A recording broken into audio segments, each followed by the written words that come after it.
All right, well, welcome everybody. Tonight we're going to go over the 18th Sunday in Ordinary Time. So we'll go ahead and begin with our prayer in the name of the Father and the Son and the Holy Spirit. Lord, watch over us by day and by night. In the midst of life's countless changes, strengthen us with your never-changing love. We ask this through our Lord Jesus Christ, your Son, who lives and reigns with you and the Holy Spirit, God, forever and ever. Amen. I guess we'll just jump right into it, but the first reading is from Ecclesiastes, which we don't get a whole lot of readings from Ecclesiastes. So to me, it's always interesting when we do, because it's actually one of my favorite books of the Old Testament, and we don't hear, it's short, but we don't hear from it all that much. So it starts with Qoheleth. Qoheleth is, and I hope I'm pronouncing that right. I may not be. I'm sure there's 10 different ways to pronounce it. But it says, vanity of vanities, says Qoheleth. So Qoheleth is presumably the author of Ecclesiastes, and Qoheleth was they think he was a Greek-trained Jewish philosopher during the years before Jesus's birth. So he's probably in the time of the Greek occupation, before the Romans conquer. Okay, so this is Qoheleth. So Qoheleth says, vanity of vanities, says Qoheleth. Vanity of vanities, all things are vanity. Qoheleth reminds me of Qoheleth reminds me of granted, he's the philosopher. He's a philosopher, but he also he very much reminds me of like a kind of a quintessential teenager, right? Where just everything is bad. There's nothing means anything. There's no point to any of this, right? That's kind of his take. So he said so all things are vanity. Now, keeping in mind that when he says vanity, he doesn't mean like looking in a mirror, vanity, but what he means by vanity is it's all superficial decoration. Okay, so it's things that we do to convince ourselves that things are one way when they're really not. That's what he means by all things are vanity. That as human beings, we decorate ourselves, as you will, so that we can give this appearance, but in reality, the appearance is only a facade, and it actually is hiding something kind of rotten underneath. Okay, so going on with the reading, he says, here is the one. So he's giving kind of a story, or almost like not a parable, but like a wisdom saying. Here is one who has labored with wisdom and knowledge and skill. So then he compares that, and yet to another who has not labored, he must leave property. So what he's kind of talking about here is you have this person who is, I guess you would say, industrious, who has, he says, labored in whatever fashion with wisdom, knowledge, and skill. But yet in the end, what does he have to do? He ends up having to give everything he's labored for to someone who has not labored for it. I think of this kind of, some of you probably seen or heard, it's been around forever, but it's that whole idea of that in the United States, that families go from, they say you go from shirt sleeves to shirt sleeves in 4 generations, or is it 3 generations? Doesn't matter. It's either 3 or 4, but the idea is like, the first generation comes over here, they immigrate, right? And they work hard because they've risked everything to come here, and they work hard and they try to build a better life for their families, for their children. and maybe their children will be the first people in their family to ever go to college and all of this kind of stuff. And then their children's children, they know their grandparents, and they hear the stories of what it was like in the old country, what they had to do in the new country. They hear their parents. Their parents are very, insistent on education and working hard and all of this stuff because they see what it did for them. And so then they usually are even more successful than their parents were. But then it's the generation after that that didn't know the great grandparents. They don't know what it took to get there. And so they end up squandering everything that their parents, grandparents, and great grands have built for them. It reminded me, I don't know if any of you have ever seen the show 30 Rock with Alec Baldwin and Tina Fey. If you've never seen it, it is absolutely hilarious. But Alec Baldwin is he's the president of NBC, and he works for GE, and he's very, very funny. But the idea is he's talking about this guy's buying the company, and he says he's the true American. He said, this guy that's buying the company, he says, he is the story of America. He said his parents immigrated over here from Ireland with nothing. He built an empire, and he has a son. He said, and his son is an artist who's writing children's books about lesbian giraffes. And that's the American dream, is you work so hard so your kids can do nothing, right? That's and what Coelho here is talking about is in vanity, right? In this kind of self-delusion, we labor and labor and labor, and then all of our labor is going to go to someone who did nothing to deserve it, who doesn't appreciate it, and is going to squander it, right? Very, very often. And I think about with the way a lot of times and thank you, Matthew, shirt sleeves to shirt sleeves in 3 generations, the inability of grandchildren to manage the wealth passed down to them from their grandparents and parents. That's kind of the idea. But then he says, this is also vanity and a great misfortune. For what profit comes to a man from all the toil and anxiety of heart with which he has labored under the sun? All his days, sorrow and grief are his occupation. Even at night, his mind is not at rest. This is also vanity. And so he's kind of going back and forth. And granted, we don't have the whole reading right in front of us. We just have this snippet of it. But what he's getting at is, you can spend your whole life working and worrying. And he doesn't mean that he's not saying that work is a bad thing or that human beings should just be lazy. Not that at all. But what he's saying is that when we are toiling to build an empire, we're trying to build a legacy, we're trying to build all this that we're going to, and we're anxious about it, right? I don't know about you guys, but I know my wife and I have decided that when we get our little statements in the mail from our different investment accounts and stuff, we don't even open them, right? We don't even, it's just because you don't want to see how low they've gotten lately. But it's just this anxiety of, am I doing is everything going to work out? Is it going to work? Is it not going to work? Are the kids going to appreciate what we've done for them? What if they just do nothing? What if we have to support these kids for the rest of our lives and theirs? It's Ernest Hemingway. So if you think this is a new thing, it's not. Ernest Hemingway, in a great little short story of his, if you want to read it, it's called The Short Happy Life of Francis Macumber. And it's about this American and his wife that go to Africa on safari. And this American is the son of a very wealthy American businessman, kind of like a Rockefeller type.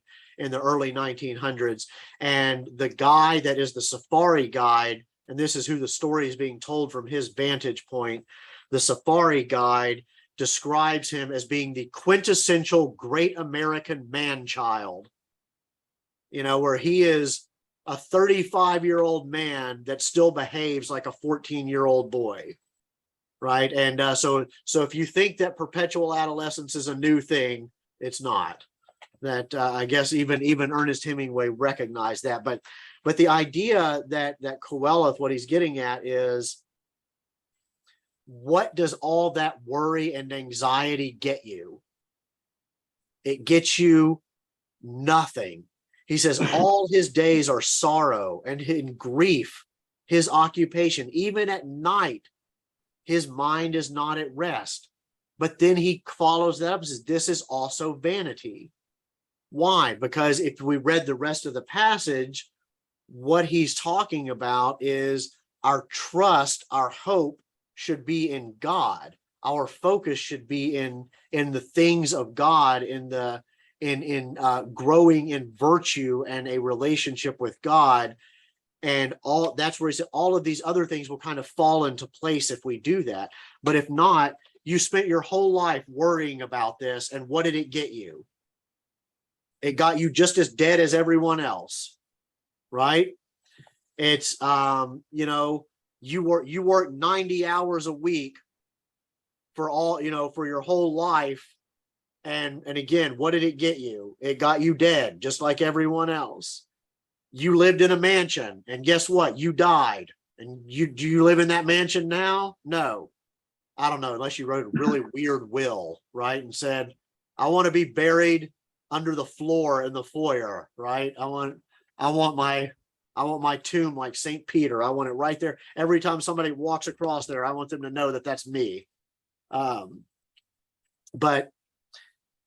what he's getting at is this whole thing of, when we think this way, and I'm going to go right into Colossians, because I want you to see how it ties directly into what Paul is talking about in Colossians, that we create this delusional self that is vanity. And in the end, our delusions are going to be laid bare, because all of this stuff that we acquired is not going to save us. All of the wealth that we accumulate is not going to save us. All the buildings that have our name on it is not going to save us, right? But rather it's our relationship with God. And we'll get into that more when we get into the gospel. But I would say if you want to, like I said, Ecclesiastes is not a long book. You may want to, just over the next week or so, do yourself kind of a little favor, because we don't hear much of Ecclesiastes in the mass reading. So just read it, read Ecclesiastes. And a lot of what he's talking about too, because during the Greek occupation, there's this idea of, becoming worldly to fit in with the Greeks. And he's trying to tell, and a big part of the wisdom literature is, hold on to your faith.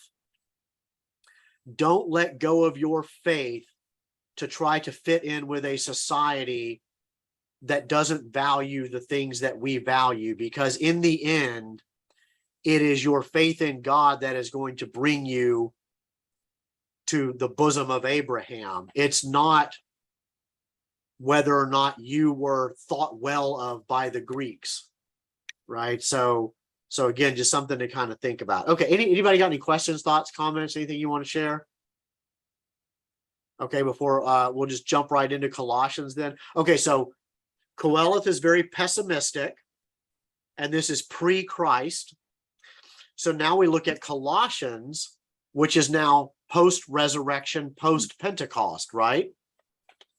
So Paul says, brothers and sisters, if you were raised with Christ, seek what is above, where Christ is seated at the right hand of God. Think of what is above, not of what is on earth. So it's a hopefulness that you don't find in Ecclesiastes. And then he says, for you have died, and your life is hidden with Christ in God. When Christ, your life, appears, then you too will appear with him in glory. So he's saying you don't need to be focused on the things of the earth. And again, if you read anything else Paul wrote, Paul does not mean that we are all just supposed to be, bums. Okay.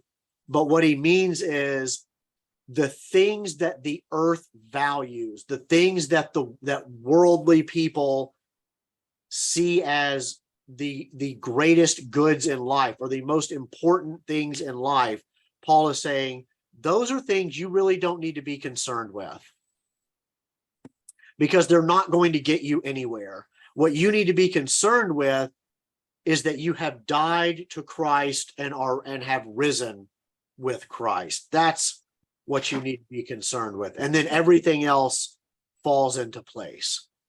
Then Paul continues, put to death then the parts of you that are earthly: immorality, impurity, passion, evil desire, and the greed. And I like how he qualifies it, the greed that is idolatry. So again, he's not saying that wealth is bad, wealth is evil, but if we make an idol of our wealth, then it is. I know I because like Becky, like last night when we were in the Tuesday class, they were talking a lot about idolatry during the time of the Exodus and the golden calf. And that was kind of the setting was Moses and everything. And we got it, the discussion was kind of, what is idolatry? And again, it's anything that we put in front of God, whatever we are essentially worshiping, whether we call it worship or not, it's whatever we are putting our hope and salvation in. And if it's anything other than God, it's idolatry. If we think our money is going to save us, we are making an idol out of money. If we think fame is going to save us, we're making an idol out of it. If we think, we can make an idol out of our health. And again, I'm not saying we shouldn't try to be healthy, but if we make an idol, if it becomes a source of vanity for us, right?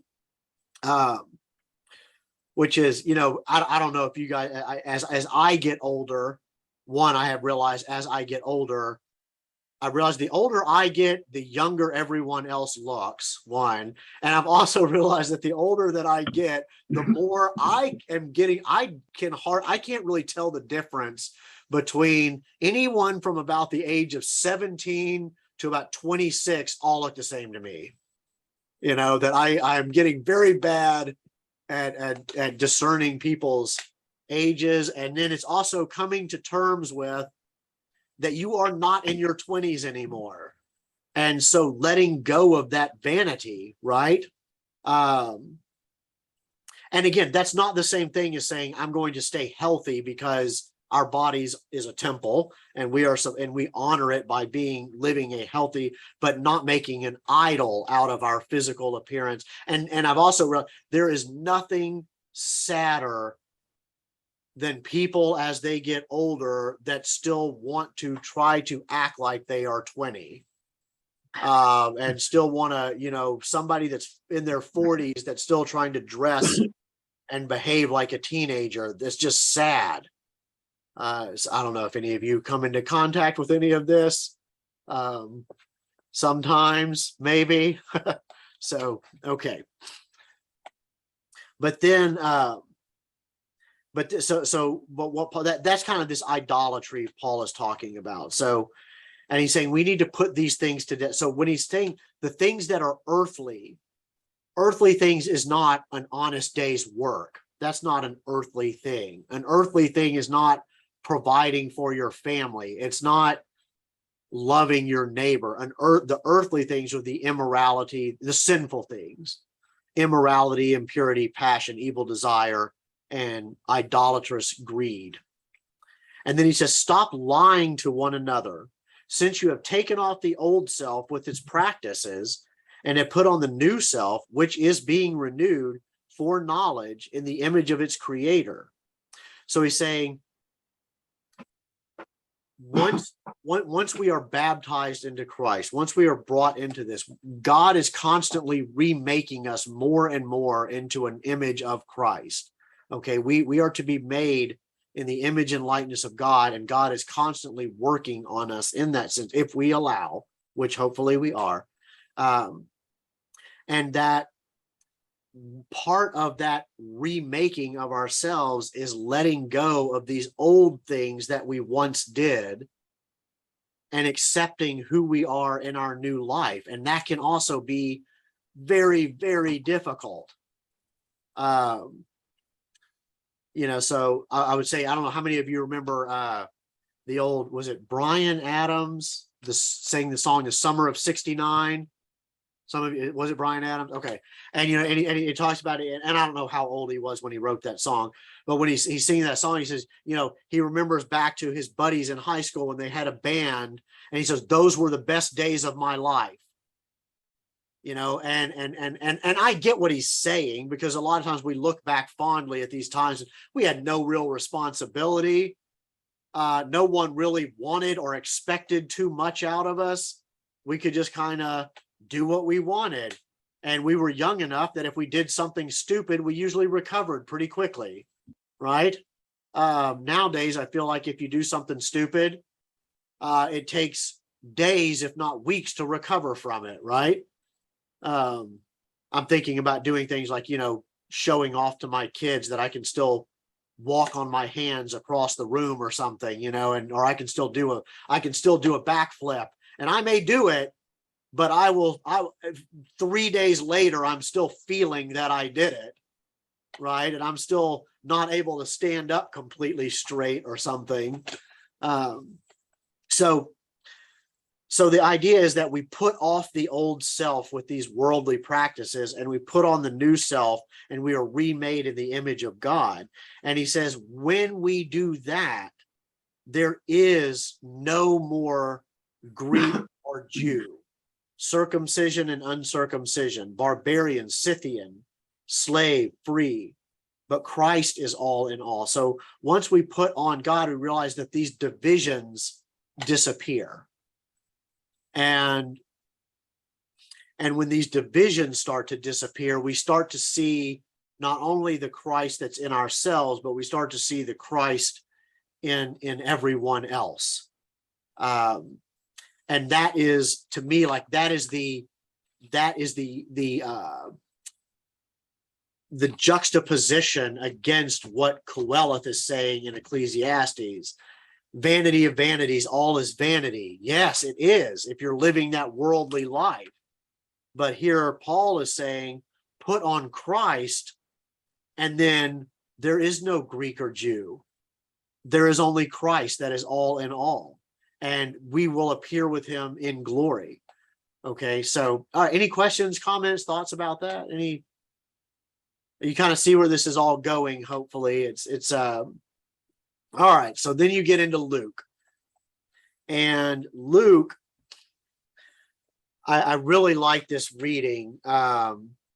It's hard. See if you can remember your Shakespeare from high school, right? Because it's in here. So someone in the crowd said to Jesus, "Teacher, tell my brother to share the inheritance with me." He replied, "Friend, who appointed me your judge and arbitrator?"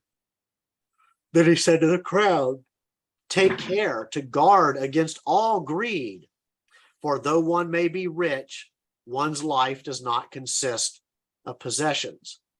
So obviously the guy's coming up to Jesus, and he thinks Jesus, in fairness, is going to tell his brother to give him some portion of the inheritance. That's what he wants. He was probably not expecting him to say, first of all, I'm not a lawyer. I'm not your estate lawyer. I'm not the judge or arbitrator in this matter. But instead, I'm going to tell you something you weren't expecting to hear, which is take care to guard against greed. That your life cannot consist in greed. And he says, for though one may be rich, one's life does not consist of possessions. And think about that, even in our, and so much in our own culture today. How many people, their lives consist of possessions? Okay. It's interesting to me, though, that a lot of times it is the only people that are going to be impressed by possessions are people that are also seeking after possessions to impress other people, because most people don't even know what that is, right? They don't see the watch you're wearing and know that it's anything but a watch. It could be a Rolex or a Timex. They don't know. They don't care. Only another person that cares about Rolex watches is going to see your Rolex and know it's a Rolex. Or I don't know. You could also, I don't know. Do people even wear watches anymore? I mean, sometimes we have phones, I guess but the idea is, even though you may be rich, your life does not consist of possessions. And if we try to build a life around possessions and acquiring possessions, that's going to make us a pretty miserable life. And one of the things, again, that is not saying you can't have a nice house. It's not saying that you shouldn't or can't care about the things that you choose to possess. But it's, what is their real place in your heart? Is that kind of making sense? It's a hard one, because, again, Jesus isn't saying you should not want to have a nice home for your family and a place that your children like to call home and want to come back to. You know what I mean? A place that's conducive to a good family life. Jesus isn't saying that. But what he's saying is, just remember, though, that your life does not consist of possessions. Okay. I can say this, and I will say this, and I'm not saying that I would want to do it again, but when I was in high school and my parents decided we were going to move out to the country, out to the middle of nowhere, because apparently there were gangs or something where we lived. I don't know. I was in school. I never saw them, but my parents were convinced there were just gangs everywhere. And, we lived in, I would say a fair, like a nice house. I have 3 siblings. I had my own bedroom. My sister had her own bedroom, and my 2 youngest brothers, because of their age, they shared a bedroom. We had a nice big yard. We had all this stuff. It was a nice house. And when we moved, the house that we moved into was a 900 square foot, 2-bedroom, 1-bathroom house, 6 of us. And so when I graduated high school, I was sharing a room with my sister and my youngest brother, and I slept on a fold-out cot in the bedroom, and they had bunk beds. And my other brother slept on a fold-out sofa in the living room. Okay. And we all 6 of us shared 1 bathroom.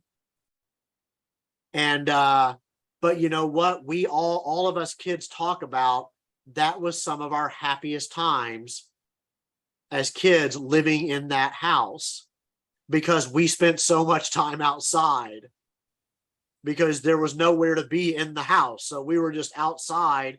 Of course, we were also living on hundreds and hundreds of acres then, instead of a suburban yard, and it was so, but I don't want to go back to that, and my parents eventually, they did add on to that house, and they kept adding on and adding on. But again, the idea is that our happiness does not come from our possessions, that our life's work should not be our possessions. And then, so now let's look at this parable that he tells. So he says, then he told them a parable. There was a rich man whose land produced a bountiful harvest. Nothing wrong with that. Okay. He asked himself, what shall I do? For I do not have space to store my harvest. And he said, this is what I shall do. I shall tear down my barns and build bigger ones. Okay. So the first thing we note there is there's kind of a selfishness there, right? Where he could have shared some of his abundance, and he was already a rich man, Jesus says. He was already a rich man, but still he wanted more. Okay. And so then he takes his perfectly good barns that have already made him rich and tears them down to build bigger ones. This reminds me of I can't remember his name. His kids are famous or something, but he's very, very wealthy out in Los Angeles, and he got in a lot of trouble because he bought a house that was already a multi-million-dollar mansion on this multi-million-dollar piece of property and tore it down to build like this $40 million house on this property. And of course, I guess he didn't get some kind of permit, or he didn't do something right, and ended up having to tear the whole thing down again. And it's just kind of, it's you and your wife living in this house. And again, I'm not saying there's nothing wrong with living in a mansion if that's what you want to do, but it's also like, do you need a $40 million mansion for you and your wife? And they have 2 kids or 3 kids. Even when your kids all come home for Christmas, if they do they each need their own house within your house? I mean, I don't know, but what Jesus, I think Jesus is choosing his words very carefully, that the man was already rich. He had a bountiful harvest, which means more than he expected. And instead of saying, what can I do with this abundance? Can I take out of my abundance and share it with those who have nothing? Because I'm still going to be rich just with what I have. He says, no, I'm going to tear down perfectly good barns and build bigger ones, because being rich is not enough. I want to be more rich. Having everything that I need and want is not enough. I need to have more than I need and want. Okay. So he says, and I shall say to myself, now as for you, you have so many good things stored up for many years. Rest, eat, drink, be merry. That's why I said, do you remember your Shakespeare? Right? Shakespeare took this, and he has, remember his character saying, eat, drink, and be merry, for tomorrow we die. Right? Which is obviously meant to be comedy, because it is a complete misappropriation of this whole concept, showing that the person has no idea what this passage actually means. And it's meant to be sarcastic in that sense. Eat, drink, and be merry, for tomorrow we die. So this guy's thinking, I've got it all figured out. I've got an abundance of wealth. I've got so much wealth that I can do nothing for years and still live this wealthy lifestyle. So now I can just kick back and relax. I can just do nothing. And he says, but God said to him, you fool, this night your life will be demanded of you. And all the things you have prepared, to whom will they belong? And he says, thus it will be for all who store up treasure for themselves, but are not rich in what matters to God. So the idea is, this guy was so proud of himself, vanity of vanities, for all that he had accomplished, all the wealth he had accumulated, and he thought he'd made it. And then he dies. And everything he did is now nothing. It's just somebody else is just going to get it. whether it's one of his children, whether it's, you know, the county, whoever it is, it's not going to be you because you're dead. And when you get up there and, you know, with St. Peter at the pearly gates, St. Peter's not going to say, let me see your bank account to see if you're allowed in. You know, he's not going to say, well, how many cars did you have? What kind of cars were they? You know, he says they were not rich in what matters to God. And what richness to God would be faith, hope, love, right? Charity, faith, hope, and charity. Did we love? Did we have hope? Did we have faith in God? Did we love our neighbors? Were we generous with what we had been given? Were we kind? Were we forgiving? You know, and again, I think it's one of those. It's kind of like, you know, that old joke, or that old, I guess it would be a truism. You know, nobody says on their deathbed, I wish I had worked more hours. You know, nobody ever says that. Nobody says, I wish I had saved up more money so that someone else could get it. So, now, again, all this within reason. So I want to qualify that. All this within reason. Jesus is not saying that we should all go be homeless. In fact, the church specifically says you should not do things to make yourself a burden on others and a burden on your society, right? That you should seek to be a participant in your society, not a burden. You should be a source of generosity, not a burden. Okay, so but again, it's not about necessarily, do you have possessions, do you have wealth, do you have X, Y, or Z, but it's about how do you view your relationship to these things, and are you rich in what matters to God, and all of these other things are just a periphery. Is this making sense? I just want to make sure that sometimes it can be very nebulous, or it seems like it just goes back and forth. Well, which is it? Am I supposed to provide a nice home for my family, or am I supposed to give everything away? And it's yes. That's the answer. Yes. But sometimes, and I would say, if your vocation is marriage and family, sometimes giving everything away means you're giving of yourself to your family, right? You are giving the totality of yourself to your spouse, to your children, to your nieces and nephews, to your parents, right? You are being completely open and completely available to the needs of others. And you are willing to put aside your own self-interest to attend to the needs of others. Sometimes it means that, right? I'll end this with kind of an, I may have told you this before, but I think it's a good illustration of it. One of my professors in years and years and years ago, he was talking about how, being careful with some of these ideas and not taking them in a direction that they were never intended to be taken.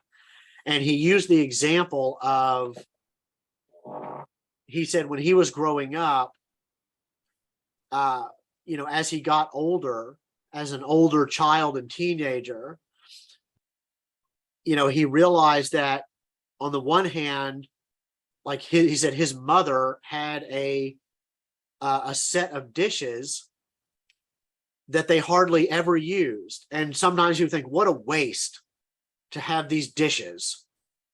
That money could have been given to the poor. That money could have been spent on this. What a waste. But he said, then he started to realize that those dishes were brought out on special occasions, Christmas, Easter, maybe an anniversary, something like that. And then he started to realize the dishes were meaningless. What meant something, those dishes became a symbol of today is special. there is something special about today that is different from all the other days. Christmas dinner with the family, we bring out the good dishes. Christmas is a special day. We mark this special day with something special. You kind of see what I'm getting at? It's like, so it's not always, you can't always break it down to just a money thing. Like, spending money on anything is bad. Now you're being materialistic. No. It's what is your relationship to these things? Are you viewing your material wealth and material goods as an opportunity to incite envy in others? Do you want other people to look at you and say, oh, he's so great, I wish I had what he had? Or are you using these things in their proper place, which could be, again, like a special set of dishes that you only use on special family events, or it's a wedding ring, right? Because of what it symbolizes, because a lot of people might say a wedding ring, how frivolous is that? But no, it's not the ring. The ring itself is meaningless. Well, the material of the ring is meaningless. It's the meaning of it that's important. Okay, it's what it symbolizes that's important. So I think we all kind of understand this. And anybody have anything you want to add? I don't want to just keep going on about this, but anything? Let me ask you this: how do you deal with this? How do you deal with this in your own lives, or with your, with kids or grandkids or nieces, nephews? How do you walk this fine line between saying, we want to provide well, but we also don't want to instill a materialistic mentality? Anybody? Because I'm trying to do it right now. I don't know how successful my wife and I are being, but we're trying. Go ahead, Vance. Well, my mother-in-law sent us a letter once, and she goes, if you give all your money to your kids, then you won't have any. I think that our point is that just like you budget for buying your home or whatever, that even with your children, even though you may have a means to help them, that learning to fend for yourself, so to speak, is a lesson that they have to have the struggles like anybody else, or either they turn into the 40-year-old child that you talked about earlier on the African safari. That's still living in your house, by the way. Gonna be still living with you, playing video games while you go to work. So sorry, hopefully that's not happening. Yeah. Cynthia, were you gonna say something? Yeah, I was gonna say, I don't have any kids of my own, but I have on my side of the family, there's only one nephew. So, but I only have one brother. Yeah. But he's the only grandchild. So you can imagine great opportunity for him to be completely spoiled. Yes. But what we tried to do as he was growing up, I would always give him money. Yeah. But I would always say, you take X number of dollars and you can go spend it at the Toys R Us or wherever, but the other money you have to save. Yeah. And it worked out because he wound up having to go to get 2 degrees in college to finally land a job. Yeah.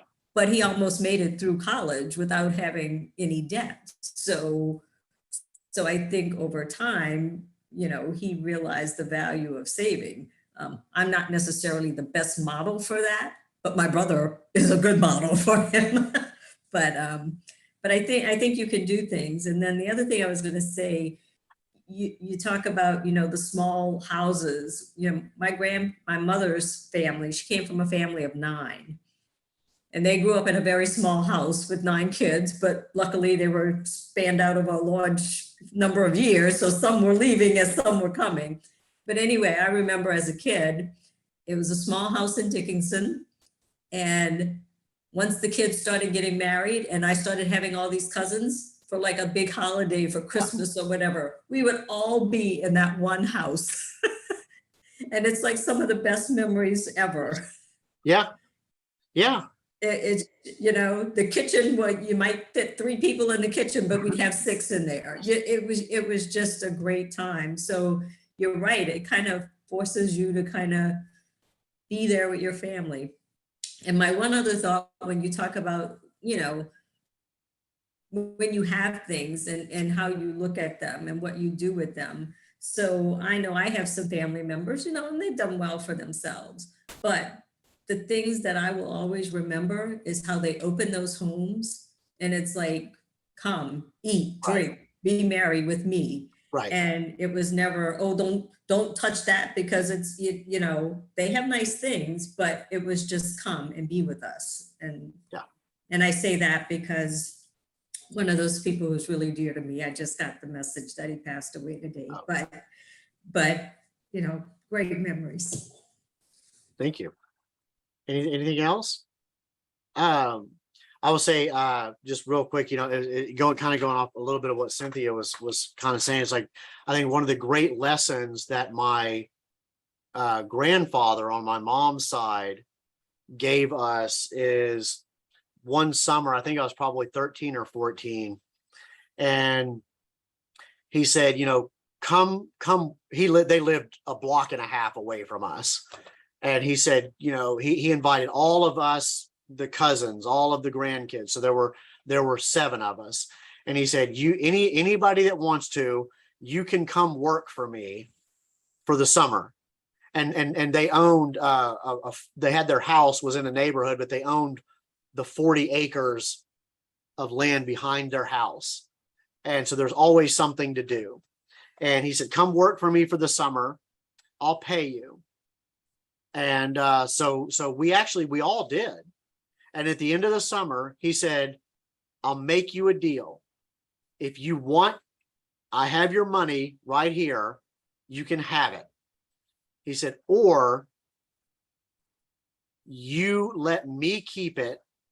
And you and I together will sit down and I will show you how we will invest this money. And if you and give me a year and I will come close to doubling this money for you. And of course I had a couple of my cousins, they said, nope, I want my money. And sure enough, in about a month, they had blown it all. But my dad told us, nope, you give Papa, let him do this with you. And he did. And we sat and, you know, we looked and he showed us kind of looking at how the stock market worked. And this was back when the stock market made money, by the way. I want to clarify this statement. So, and so we did it. And, you know, he did it. You know, the money was, and we ended up getting close to double our money. But then we also kind of learned how investing works. He taught us, how does compounding interest work? How do dividends work? And it was like, wow, because now we do that. All of us, all the kids in my family, we all, and of course, like I said, now we don't even want to open the mail, but there was a time when you were happy to see that letter come, you know, you were happy to see that. And it'll all come back. I'm sure it'll all come back. But I think, you know, that was one of the great lessons was delayed gratification. And then I'll kind of end with this. And if you have, any of you have anything you want to add, feel free. G.K. Chesterton, he was buying, I think he said, I can't remember if he said he was buying a birthday present or a Christmas present or something like that for one of his nieces or nephews. And he went to the candy store and bought them this big bag of all this different kinds of candy. Right. And he said, whoever the kid's parent was, he gave the kid this big bag of candy. And the parents got mad and said, they don't need that. What is the kid? The kid doesn't need that. And Chesterton's response was, when giving gifts to children, I emphatically say, give them what they want, not what they need. You know, that if you're going to give a gift to a child, you give the gift to the thing that's going to make them happy. You don't give a kid a pair of socks You give them a bag of candy. They can get socks anytime. And I just, that kind of always stuck with me, like with my own nieces and nephews, which I remember my brother-in-law and my sister, when at the time he was 8, my 8-year-old nephew said, "What do you want for Christmas?" He said, "I want an axe." So my brother and I, we said, "Done. We will absolutely get you an axe." And so we got him an axe for Christmas, and my sister went ballistic. Rightfully so, because he almost killed himself in the first hour. But at least the axe has to stay at my parents' house in the country, and he is not allowed to use it unsupervised. And now it's so dull, I don't think it would cut butter because he doesn't know how to sharpen it. But yeah, we gave him, and my sister, they were not happy about us giving him an axe. So, but he had fun with it. He was chopping everything. So anyway, anybody else want to add anything before we go? Any final thoughts? So again, I would encourage you to read Ecclesiastes if you never have, just because we don't get it a lot in the readings. And I think you will be surprised. It does take a positive turn if you get through it. And of course, the whole thing is really about what Paul says, that not putting our faith in our vanity, not putting our faith in saying that we are going to save ourselves by our acquiring of things and wealth, but rather we find salvation, we find peace, we find happiness, we find our joy in having a right relationship with God. That all the material things in the world are not going to save you or make you happy if you don't have that relationship with God. Anything else? Going once? Okay. All right. Well, I will see you guys next week. Hopefully you got a little rain today. We did. I don't know if anybody else did, but it was sure nice to drive home for lunch in the rain. So, all right. Well, hopefully it keeps coming. All right. So, and see you next week, and have a good one. Okay. In the name of the Father, the Son, and the Holy Spirit. Glory be to the Father, and to the Son, and to the Holy Spirit, as it was in the beginning, is now, and ever shall be, world without end. Amen. Good night.